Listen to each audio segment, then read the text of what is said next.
Je m'appelle Lucie, je suis ingénieure jeune diplômée à Lille. Le rôle d'un ingénieur jeune diplômé, c'est d'intégrer un projet qui est défini dès l'embauche, mettre en pratique les idées des chercheurs, et c'est un contrat à durée déterminée d'1 an, renouvelable une fois.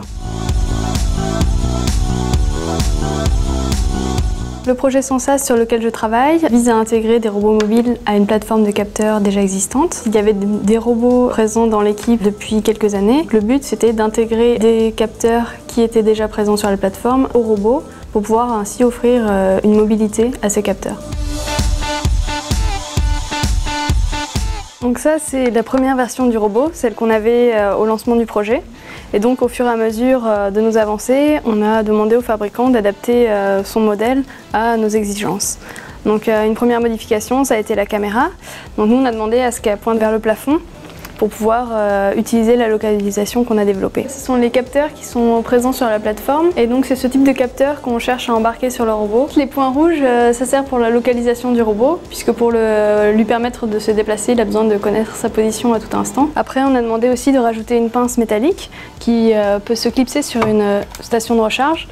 Et comme ça permet de laisser les robots en totale autonomie parce qu'avec la première version, il fallait le brancher manuellement. Une autre amélioration qu'on a apportée, en fait j'ai développé une carte électronique pour l'alimentation du robot et on a demandé au fabricant de l'intégrer directement. Et comme ça maintenant on a juste un câble à brancher sur le nœud embarqué et ça nous permet de ne pas avoir à souder autant de cartes que de robots qu'on veut intégrer.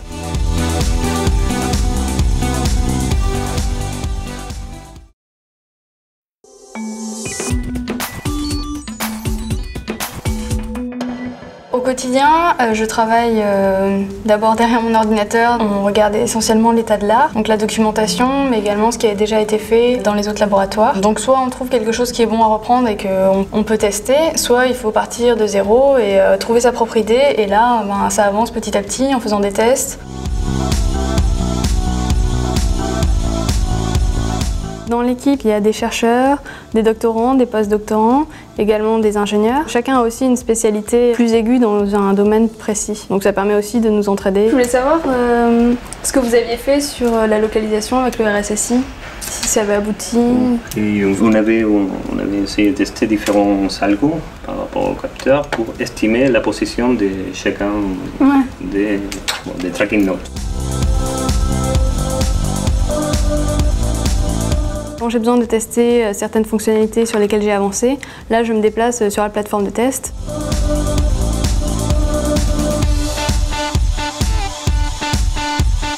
On a donc des points réguliers que l'on fait avec nos référents scientifiques et les référents techniques. Je présente d'abord ce sur quoi j'ai travaillé les deux semaines passées, les différents problèmes que j'ai eus, ce que j'envisage de faire par la suite. Et par rapport à la nouvelle architecture de test qu'on a installée, j'ai vu qu'il manquait les nœuds mobiles. En fait, donc il faudrait les remettre dans la base des ressources. Okay. Ça permet de voir si c'est en accord avec ce que mon référent scientifique avait comme idée au départ.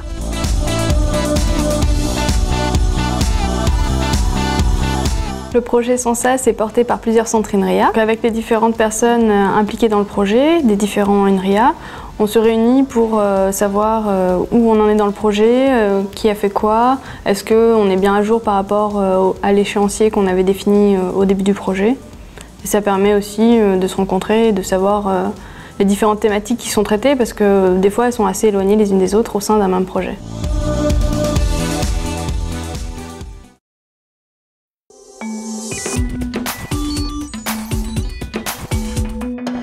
Ce qui me plaît dans le travail d'ingénieur jeune diplômé, c'est à la fois le côté du travail en autonomie. Donc on est assez libre sur la façon dont on avance sur le projet. On n'est pas non plus lâché complètement dans la nature. On a des référents techniques et scientifiques qui sont là pour nous épauler et pour nous aider lorsqu'on a des problèmes. Ce qui me plaît aussi, c'est l'aspect multiprojet de l'équipe. Tout le monde a un projet un petit peu différent. C'est très enrichissant de savoir sur quoi les autres travaillent, comment ils abordent leurs problèmes à eux et voir s'il n'y a pas des bonnes choses à reprendre ou comment on peut les aider, ça dépend des cas. D'un autre côté, ce qui est un petit peu frustrant, c'est que le contrat ingénieur jeune diplômé, il a une durée de 1 an renouvelable une fois. Je ne serai pas là à la fin du projet, donc on ne peut pas forcément voir le projet aboutir.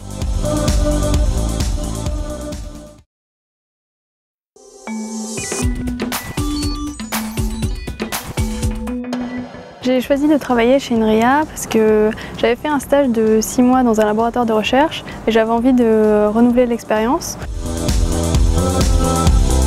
Ce qui m'intéressait aussi, c'était le fait que INRIA soit un laboratoire reconnu et d'un autre côté, le fait que les équipes soient internationales, ce qui permettait de rencontrer beaucoup de gens d'univers différents.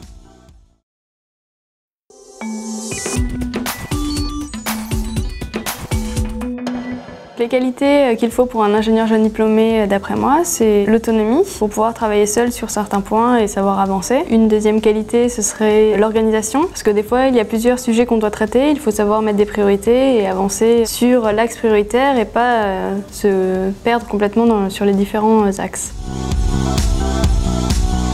Une troisième qualité, je dirais que c'est la prise d'initiative, puisque quand on rencontre un problème, il faut savoir trouver des solutions et les proposer aux référents que l'on a, pour savoir quelle serait la bonne et dans quel sens avancer.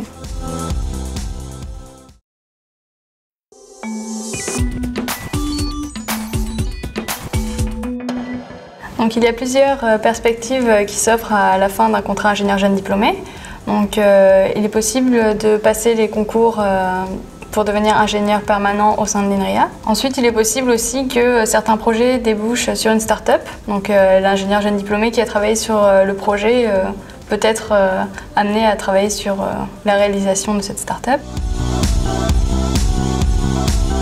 La troisième possibilité, c'est de travailler dans le domaine de l'entreprise, puisque l'expérience INRIA est enrichissante et reconnue dans ce domaine-là.